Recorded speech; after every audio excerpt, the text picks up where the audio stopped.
अस्सलाम वालेकुम स्टूडेंट्स।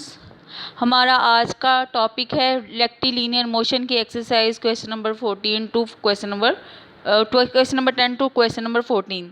पहले लेक्चर्स में मैंने इसके क्वेश्चंस अपलोड कर दिए थे।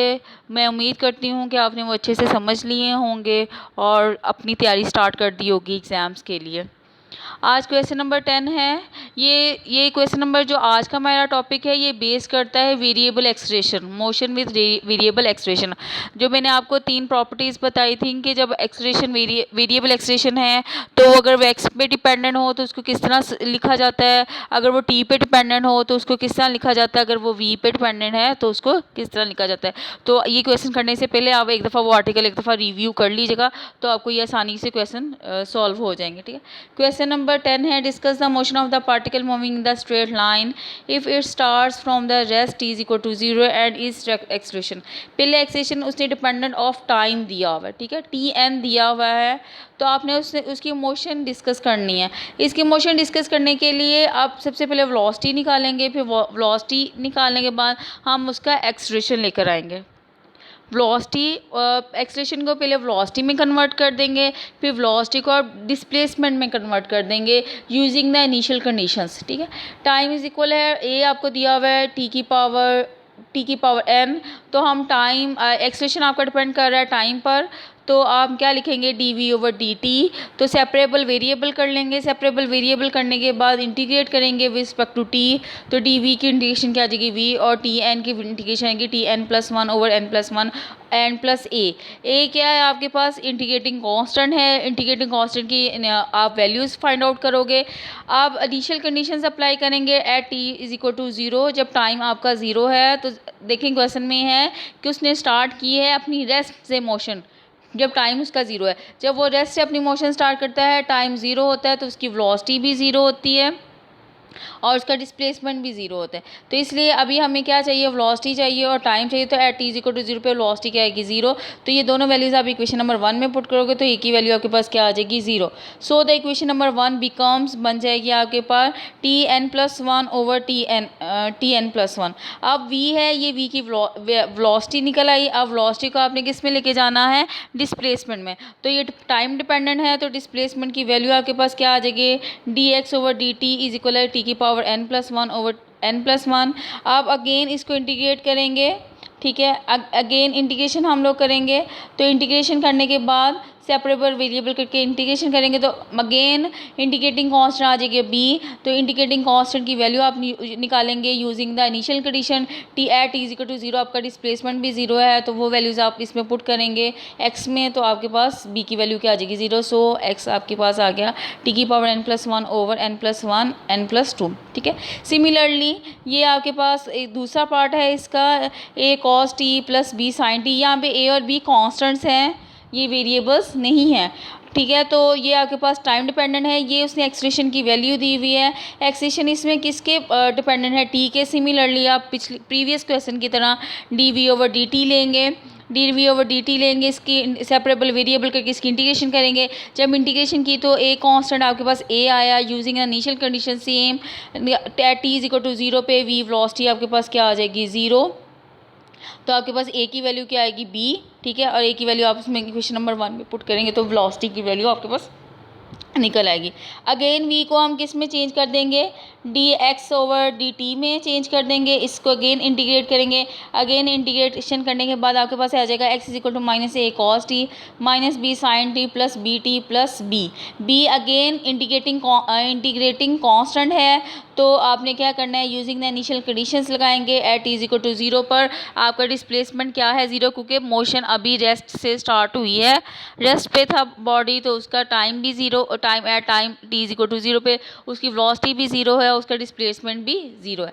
तो ये वैल्यूज आप इक्वेशन नंबर 2 में पुट करेंगे तो आपके पास बी की वैल्यू क्या आ जाएगी ए। सो द एक्स आपके पास क्या आ जाएगा, ये वैल्यू आ जाएगी minus a cos t minus b sine t plus b t plus a वाली टर्म्स को इकट्ठा कर लें और बी वाली टर्म्स को इकट्ठा कर लें। ए वाली टर्म्स को इकट्ठा करके एक कॉमन निकाल लिया तो आपके पास क्या आ जाएगा 1 minus cos t, b common निकाल लिया तो टी माइनस साइन टी। ठीक है, अब आपके पास है अगला है थर्ड पार्ट। इसका थर्ड पार्ट में ए किसके डिपेंडेंट है, एक्स के। ठीक है, एक्स के डिपेंडेंट है तो आपने वेलोसिटी निकालनी है। सबसे पहले तो हम फार्मूला कौन सा यूज़ करेंगे, v d v over d x से, ठीक है। ये d v over d t से ही निकला है। जब मैंने अपने प्रीवियस स्टार्टिंग वाले लेक्चर्स दिए थे इस चैप्टर के, तो उसमें मैंने बकायदा ये तरीका बताया था कि d v over d t से v d v over d x किस तरह निकालते हैं, ठीक है। आप उसमें से देख लीजिएगा, मैं इसका डिस्क्रिप्शन में लिंक भी शेयर कर दूँगी, तो आप उसको एक दफ़ा केयरफुली लेक्चर्स को, प्रीवियस लेक्चर्स को अच्छी तरीके से रीड आउट कर लीजिएगा। सेपरेबल वेरिएबल करेंगे। सेपरेबल वेरिएबल करने के बाद ये माइनस एन स्क्वायर जो है वो कांस्टेंट है, तो एक्स की इंटीग्रेशन क्या आ जाएगी, एक्स स्क्वायर ओवर 2, और वी की इंटीग्रेशन क्या आएगी, वी स्क्वायर ओवर 2। अब देखो ये ओवर में वी 2 आ रहा है, तो इसलिए हम कांस्टेंट के नीचे भी 2 लगा देंगे ताकि एलसीएम का 2 जो है वो कैंसिल आउट हो जाए। आपने ए के नीचे 2 लगाना है, लगा लें, नहीं लगाएंगे तो जब आप एलसीएम लेंगे तो ए के साथ 2 आ जाएगा, और कांस्टेंट के साथ कोई चीज़ कांस्टेंट मल्टीप्लाई हो तो वो अगेन एक कांस्टेंट बन जाती है। तो इसलिए हम अगेन कांस्टेंट बनाने की बजाय हम ए बाय 2 लगा देंगे। इससे कंफ्यूज नहीं होना, आपकी मर्ज़ी, आपने सिंगल कांस्टेंट लिखना चाहते हो सिंगल कांस्टेंट भी लिख सकते हो, ठीक है। तो एलसीएम लेंगे, एलसीएम लेंगे और थ्रू आउट इक्वेशन से 2 ख़त्म हो जाएगा, तो वी की आपके पास वैल्यू क्या आ जाएगी, √a minus n square x square, ठीक है। तो अगेन आपने क्या लगाना है, इसके ऊपर d x over d t लगाएंगे, d x over d t, v को d x over d t लिखेंगे, सेपरेबल वेरिएबल कर लेंगे, क्योंकि √a minus n square x की फॉर्म है, तो वो ओवर के नीचे इधर आ जाएगा और टी उधर चले जाएगा, ठीक है। तो आपने ये फॉर्म क्या बनानी है, ये फॉर्म बनेगी, अब ओवर के नीचे √ है तो √ में ए स्क्वायर माइनस एक्स स्क्वायर वाली फॉर्म बनाएंगे। इंटीग्रेशन वाले फार्मूलाज को माइंड में रखते हुए ए स्क्वायर माइनस एक्स स्क्वायर लिखेंगे, तो एक्स स्क्वायर के साथ कोई भी कांस्टेंट मल्टीप्लाई नहीं होना चाहिए। तो क्या है यहाँ पे, क्या मल्टीप्लाई हो रहा है, एन स्क्वायर मल्टीप्लाई हो रहा है, तो ओवर के नीचे √ में हम एन स्क्वायर कॉमन निकालेंगे। जो चीज़ कॉमन निकलती है वो हमेशा डिवाइड होकर निकलेगी, तो एन स्क्वायर जब √ से बाहर आएगा तो स्क्वायर √ से कैंसिल होकर 1/n आ जाएगा, और ए के नीचे एन स्क्वायर आएगा और माइनस एक्स स्क्वायर आ जाएगा, ठीक है। तो integration of D x over √a square minus x square की इंटीग्रेशन क्या होती है, sine inverse x over a होता है, ठीक है। तो यहाँ पे साइन इनवर्स x और a की जगह क्या आएगा, क्योंकि इंटीग्रेशन में a square minus x square होता है, तो यहाँ पे a स्क्वायर है आपके पास a ओवर n स्क्वायर, ठीक है। तो अगर a की वैल्यू निकालोगे तो वो क्या आ जाएगा, √a ओवर n आएगा, ठीक है। तो यहाँ पे क्या आ जाएगा, x over √a over n आ जाएगा, और इधर आपने इंटीग्रेशन की, तो इंटीग्रेशन करने के बाद क्या आएगा, dt की इंटीग्रेशन है t, और b उसका इंटीग्रेटिंग कांस्टेंट आ गया, ठीक है। आपने किसकी वैल्यू निकालनी है, x की वैल्यू निकालनी है, तो हमें x के साथ जितनी भी चीज़ें मल्टीप्लाई या डिवाइड हो रही हैं उसको दूसरी साइड पर लेकर जाना पड़ेगा। तो क्या हो जाएगा आपके पास, n पहले उधर गया, ठीक है, 1/n इधर डिवाइड हो रहा है, उधर जाके मल्टीप्लाई हो गया, तो साइन इधर इन्वर्स में है, तो जो राइट हैंड साइड की तरफ जाएगा तो वो साइन में कन्वर्ट हो जाएगा, और यहाँ पे n x ओवर √a है, तो n मल्टीप्लाई हो रहा है, उधर जाके डिवाइड हो गया, √a डिवाइड हो रहा है, उधर जाके क्या आ जाएगा, मल्टीप्लाई, तो ये आपके पास x की वैल्यू आ गई। आपका क्वेश्चन नंबर 10 कंप्लीट हो गया। क्वेश्चन नंबर 10 आपके 3 पार्ट्स पर मुश्तमिल था। उसके बाद क्वेश्चन नंबर 11 है, the particle starts with the velocity u if it suffers a retardation equal to the square of the velocity, find the distance travel by the particle. उसने कहा same ये प्रीवियस क्वेश्चन की तरह है। उसने कहा एक पार्टिकल अब अपनी स्टार्ट करता है मोशन, उसकी इनिशियल वेलोसिटी उसने दी हुई है u है उसकी इनिशियल वेलोसिटी, और वो कह रहा है कि वो सफ़र कर रहा है, रिटार्डेशन यानी कि उसकी नेगेटिव एक्सेलरेशन है, और वो इक्वल किसके है, स्क्वायर ऑफ द वेलोसिटी, वो स्क्वायर ऑफ वेलोसिटी के इक्वल है। आपने फाइंड क्या करना है, डिस्टेंस फाइंड करना है जो पार्टिकल ने ट्रैवल किया है। रिटार्डेशन क्या होती है, नेगेटिव एक्सेलरेशन होता है। उसने कहा है retardation is equal to the v square and it is return by, इसको कैसे लिखेंगे, a is equal to minus v square, ठीक है। तो क्या आ जाएगा, d v over d t, separable variable करेंगे, सिमिलरली इंटीग्रेशन करेंगे, इंटीग्रेशन करने के बाद आपके पास इक्वेशन नंबर 1 आ गई, वो आ गई -1 over v is equal to minus t plus a। तो अप्लाइंग द इनिशियल कंडीशंस लगाएंगे, क्योंकि इसने कहा है t इज इक्वल टू 0 पे आपकी वेलोसिटी क्या है, इनिशियल वेलोसिटी u है। उसने कहा स्टार्ट उसने मोशन किए, इनिशियल वेलोसिटी u से मोशन स्टार्ट किए, तो क्या आ जाएगा v u, आपने उसकी वैल्यू इक्वेशन, इनकी वैल्यू इक्वेशन नंबर 1 में पुट करोगे तो a की वाली वैल्यू आपके पास आ जाएगी -1 ओवर u, तो ये एक वैल्यू आपने इक्वेशन नंबर 1 में पुट की, तो आपके पास v की वैल्यू आ जाएगी -1 ओवर v इज इक्वल है -t -1 ओवर u, ठीक है। तो इसको सिंप्लीफाई कर लेंगे, माइनस कॉमन निकाल के कैंसिल हो जाएगा, एलसीएम ले लेंगे यू के साथ, और यू के साथ एलसीएम लेने के बाद नीचे वाली चीज़ को ऊपर चेंज कर देंगे, उल्टा देंगे, तो वी की वैल्यू आपके पास आ जाएगी u over u t plus a 1। अब v है, v को अगेन आप क्या लिखेंगे, D x over d t लिखेंगे, तो आपके पास क्या आ जाएगा, सेपरेबल वेरिएबल कर लेंगे, ठीक है। टी टी वाली एक साइड पे चलेंगे आएंगी और डी एक्स वाली एक साइड पे आ जाएगी। अगेन इंटीग्रेशन करेंगे, आप देखिए नीचे वाली चीज़ का डेरिवेटिव ऊपर मौजूद है, you t plus one, you तो कांस्टेंट है तो यू टी प्लस वन, इसका डेरिवेटिव क्या होता है, यू कांस्टेंट है वो ऐसे मल्टीप्लाई हो जाएगा, ठीक है। डेरिवेटिव 1 है और 1 का डेरिवेटिव कांस्टेंट है, तो वो नीचे वाली चीज़ का डेरिवेटिव ऊपर मौजूद है, जिस नीचे वाली चीज़ का डेरिवेटिव ऊपर मौजूद होता है तो उसका जवाब क्या एल एन एक्स की शक्ल में लिखा जाता है। तो ये क्या आ जाए, l n u t plus 1 plus integrating constant c आया। अगेन इंटीग्रेशन इनिशियल कंडीशंस लगाएंगे, इनिशियल कंडीशंस आपके पास क्या है, एट इज इक्वल टू 0 पे उसका डिस्टेंस क्या था 0, तो आपने वो वैल्यूज इसमें सब्स्टिट्यूट की तो आपके पास एक्स की वैल्यू फाइंड आउट हो गई।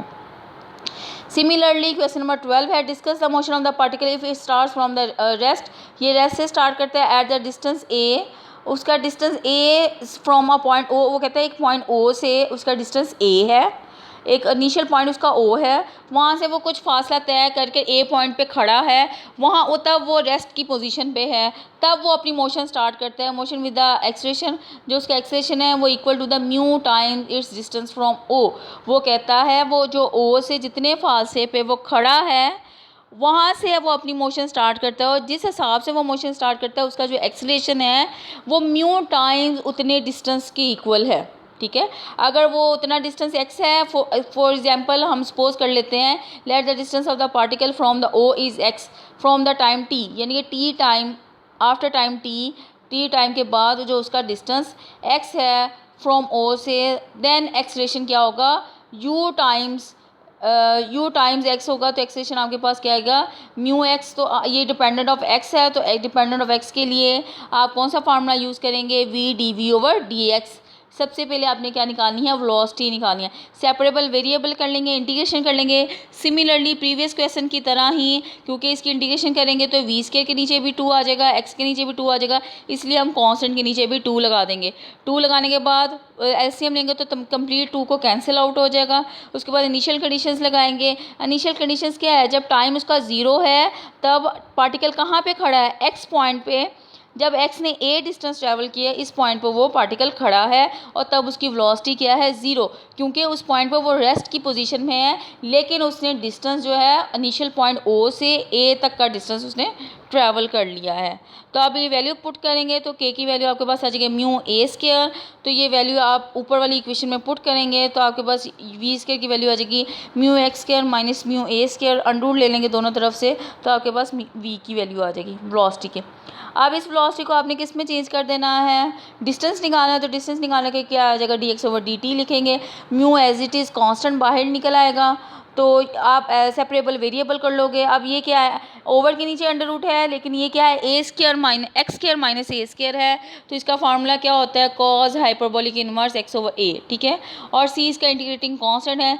सिमिलरली इनिशियल कंडीशंस लगाएंगे, अब इसमें इनिशियल कंडीशंस कौन सी लगनी है, क्योंकि ये एक्स और टी आ रहा है इसमें, ठीक है। तो एट टाइम्स इक्वल टू 0 पे एक्स क्या था ए, तो जब ए वैल्यू पुट करोगे तो ए से कैंसिल हो जाएगा, तो कॉज हाइपरबोलिक 1 क्या होता है 0, कॉज हाइपरबोलिक 1 की वैल्यू 0 पे जब एंगल 0 होता है तब कॉज हाइपरबोलिक 1 वैल्यू देता है, ठीक है। तो इन्वर्स में एंगल वैल्यू दी होती है, एंगल निकालते हैं, तो इसमें सी की वैल्यू क्या आ जाएगी 0, तो वो आप उसमें पुट करोगे तो आपके पास एक्स की वैल्यू आ जाएगा a cos hyperbolic under root mu t. उसके बाद क्वेश्चन नंबर 13 है आपके पास, सेम एज इट इज़ है। ये तो वैसे आपकी सेल्फ एक्सरसाइज होनी चाहिए थी इन क्वेश्चंस की, लेकिन फिर भी मैंने आपको सॉल्व करके दिखा दिए हैं कि किस तरह इनको सॉल्व किया जाता है। क्वेश्चन नंबर 13 है, particle is moving and start with the most velocity u and has acceleration v3 है, find the velocity and time as a function distance covered by the particle. उसने कहा है टाइम वेलोसिटी भी निकालें और time भी निकालें as a function of distance के फंक्शन पे होनी चाहिए, यानी f ऑफ x होना चाहिए। तो आपके पास एक्सटेंशन ऑफ पार्टिकल क्या है, a=v3 है। तो v को आप कैसे लिखें, a को कैसे लिखेंगे, क्योंकि वेलोसिटी है तो dv/dt, तो सेपरेबल वेरिएबल। सिमिलरली ऐसे ही करेंगे आप। ये देखो मैंने आपको निकाल के दिखाया हुआ है, जो मैंने प्रीवियस क्वेश्चन में यूज़ नहीं की हुई प्रॉपर्टी। तो dv/dt को हम कैसे लिखेंगे, dv/dx, चेन रूल लगा लेंगे। तो आपको पता है dx/dt किसके बराबर होता है, v, तो ये आ जाएगा v dv/dx, जो प्रीवियस क्वेश्चन में हमने यूज़ किया ना। इस क्वेश्चन में मैंने वो सॉल्व करके आपको बता दिया। तो सेपरेबल वेरिएबल कर लेंगे, तो v3 इधर, v³ इधर आ जाएगा, तो v से कैंसिल हो जाएगा, तो v² आ जाएगा। v² को ऊपर ले जाएंगे तो v की पावर -2 आ जाएगा।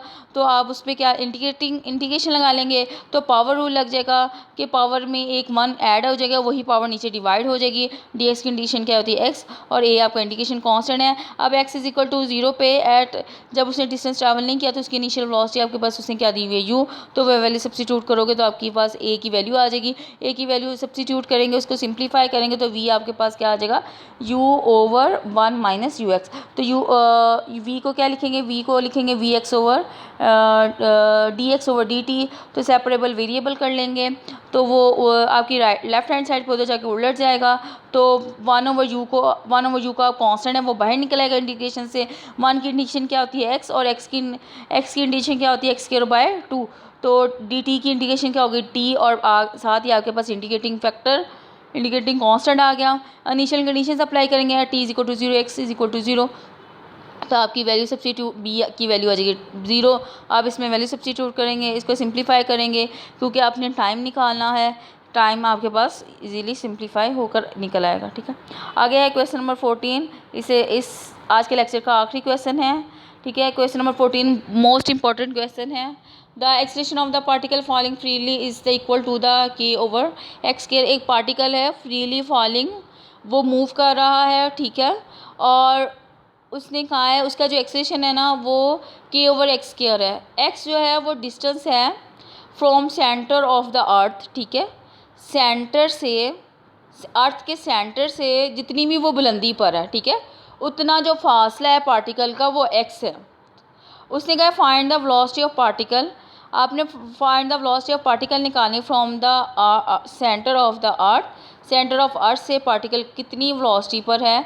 If it is allowed to fall from an altitude r on the striking the surface of the earth. वो कहता है जब वो सरफेस ऑफ द अर्थ पे टकराएगा तब जो उसका आल्टीट्यूड होगा वो r होगा। ठीक है, फिगर पे शो भी, छोटी सी फिगर बनाई हुई है, उस पर मैंने शो किया हुआ है। उसने कहा रेडियस ऑफ द अर्थ क्या है, आर। अब देखिए रेडियस ऑफ द अर्थ आपके पास आर है, ठीक है, वो आर आपके पास स्मॉल आर है, ठीक है, और जो पार्टिकल ऊपर है, जो लाइन शो की हुई है वो पार्टिकल की है, वो आर हाइट पर है, ठीक है, लेकिन एक्स टोटल डिस्टेंस है 0 से स्टार्ट होता है, ठीक है। तो आगे पास क्या है, acceleration of the particle falling freely under the gravitational pull is given by. A आपके पास क्या है, क्योंकि फ्रीली फॉलिंग बॉडी मूव कर रही है तो आपके पास एक्सेलेरेशन क्या हो जाएगा, -k/x², ठीक है। तो आपने क्या लिखना है, ये एक्स पे डिपेंडेंट कर रहा है आपकी एक्सेलरेशन, तो आप क्या लिखेंगे, v dv/dx सेपरेबल वेरिएबल कर लेंगे, इसको सिंप्लीफाई कर लेंगे। इंटीग्रेट करने के बाद आपके पास क्या निकलेगा, v²/2 = k/x + c। अब c इंटीग्रेटिंग कांस्टेंट है, इसकी इनिशियल वैल्यू निकालेंगे। अब देखें वो आपका जब स्ट्राइकिंग द, जब बॉडी हाइट पर है, ठीक है, तो एक्स ए पर है तब उसकी वेलोसिटी क्या है, 0, ठीक है। इनिशियल जब बॉडी ऊपर से नीचे की तरफ फेंकी जाती है ना, तो जब स्टार्टिंग पॉइंट पे उसकी इनिशियल वेलोसिटी क्या होती है, 0 के ऊपर से वेलोसिटी देखिए नहीं फेंकी जाती, तो वो किस हाइट पर होगा, आर हाइट पर है, यानी जब वो अर्थ की सरफेस को टच करने से ऊपर वो उसकी हाइट क्या है, आर, ठीक है। और स्मॉल आर ये शो करता है कि उसका सेंटर क्या है, सेंटर ये होता है कि रेडियस ये होता है सेंट्रल पॉइंट का डिस्टेंस, और आउटर पॉइंट के दरमियान का जो डिस्टेंस कहलाता है वो रेडियस कहलाता है। तो इससे आपकी सी की वैल्यू क्या आ जाएगी, -k/r, ये वैल्यू आपने उसमें पुट की। अब क्या है, अब है पार्टिकल स्ट्राइकिंग द अर्थ, जब वो पार्टिकल स्ट्राइक कर जाता है, अर्थ को ही टच कर जाता है, ठीक है, तो आपके पास x किसके बराबर आ जाता है, r के, क्योंकि वह सरफेस के ऊपर आके बैठ गया है। तो उसका दरमियानी डिस्टेंस आपके पास क्या है, स्मॉल r, और फाइनल वेलोसिटी आपके पास क्या है, v को हम क्या लिखेंगे, vf। तो v की जगह आप क्या लिख लेंगे, vf, और x की जगह आप क्या पुट कर देंगे, r। इसको सिंप्लीफाई कर लेंगे तो आपके पास वैल्यू होगी which is the velocity of the particle on striking the earth having the radius r when it is allowed to fall from the altitude r। ठीक है, उम्मीद करती हूँ कि मेरा आज का लेक्चर आपको अच्छे से समझ आ गया होगा। कमेंट्स में ज़रूर बता दिया करें। अगर फिर भी आपको समझ ना आए किसी भी पॉइंट की, किसी भी टॉपिक की, तो आप पूछ सकते हो, फ्रैंकली पूछ सकते हो। मैं इंशाल्लाह ताला आपको जल्द से जल्द उसका जवाब ज़रूर दूँगी। अपना ख्याल रखिएगा। अल्लाह ताला आपको अपने हिफ्ज़-ओ-मान में रखे। एग्ज़ाम्स की तैयारी अच्छे से कीजिएगा। ओके जी, अल्लाह हाफिज़।